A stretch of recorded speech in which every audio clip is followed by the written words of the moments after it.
Quran adalah petunjuk. Petunjuk untuk apa? Semua ayat kitab suci adalah petunjuk yang harus dibaca dengan otak. Itu intinya, karena kita makhluk yang berpikir. Tentu petunjuk untuk paling nggak mengurangi kebatilan, menghilangkan kemungkaran. Paling nggak itu lebih dahulu deh, kalau belum bisa memproduksi kebahagiaan, kemakrufan. Bagian ini bukan ditugaskan oleh kitab suci pertama-tama pada rakyat, tapi pada negara. Penguasa harusnya paham ayat itu, amar ma'ruf nahi mungkar itu pertama ayat untuk penguasa. Kenapa? Karena mereka yang potensi untuk menghasilkan ketidakadilan, mereka yang potensi untuk merampas kebahagiaan. Itu ayat untuk para penguasa. Yang anehnya, penguasa ceramain itu ke kita. Terbalik-balik coba. Rakyat tidak punya potensi untuk berbuat ketidakadilan. Hanya negara yang berpotensi membuat ketidakadilan. Dan ketidakadilan itu yang saya terangkan tadi, bahwa indeks kecerdasan bangsa ini drop. Di Asia, Indonesia itu nomor 30 dari 32 negara. Paling atas, paling bawah kecerdasannya itu. Padahal konstitusi kita menugaskan presiden untuk menghasilkan dua hal: cerdaskan kehidupan bangsa, pelihara fakir miskin. Dua-duanya nggak dilakukan oleh negara. Jadi itulah hak dari kita di sini untuk mempersoalkan ketidakadilan itu.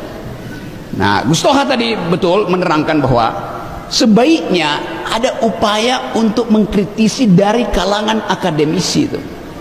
Tapi sering dianggap akademisi itu adalah mereka yang membantu presiden. Kalau Anda tidak ada di lingkaran presiden, Anda dianggap sebagai oposisi walaupun status Anda akademisi. Kan bajingan cara berpikir begitu kan? Kurang ajar. Apalagi kalau akademisinya muslim, dianggap ini untuk mempromosikan negara Islam. Udah ada semacam sinopsis di kepala bahwa kegiatan di pesantren itu adalah untuk menghalangi pemerintah. Itu buruknya tuh. Padahal di tempat ini calon presiden datang. Betul. Calon yang mungkin batal tuh. Jadi teman-teman, ini malam yang buat saya berbahagia karena diingatkan kembali fungsi dari persahabatan, fungsi dari keakraban. Dan itu membutuhkan permenungan. Nah, di dalam permenungan itu kita tidak boleh sekedar memakai rasio, reason dalam bahasa Inggris.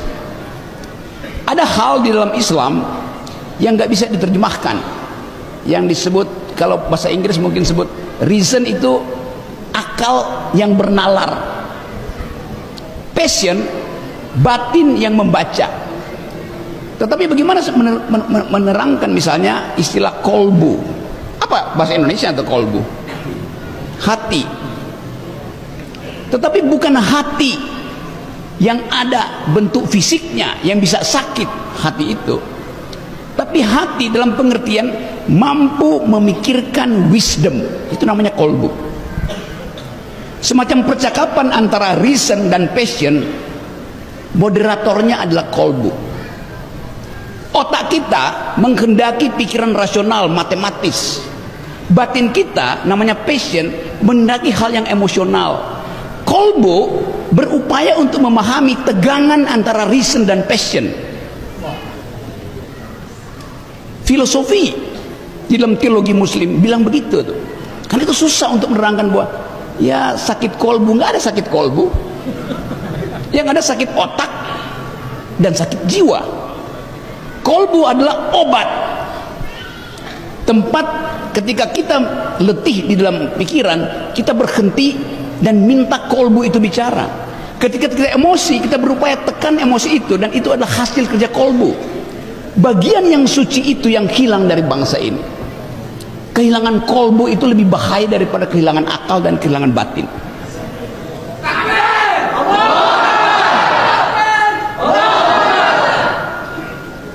Nah, kesempatan ini adalah upaya untuk membenahi bangsa ini dengan memproduksi kolbu. Tapi nanti saya akan dibully, pasti dibully itu. Sok tahu Rocky Gerung ngomong apa dia? ada yang akan menjelaskan. Ustaz Toha tuh.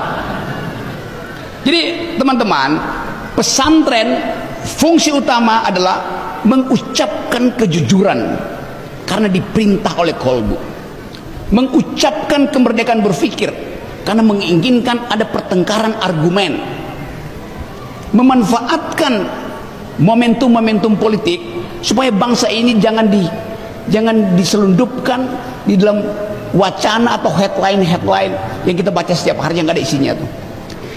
Jadi teman-teman, itu kultum saya hari ini. Nanti sebelum kita bercakap-cakap, tapi saya ingin mengatakan kesenangan hati saya karena diundang di tempat di mana pikiran itu dihargai. Terima kasih. Assalamualaikum warahmatullahi wabarakatuh.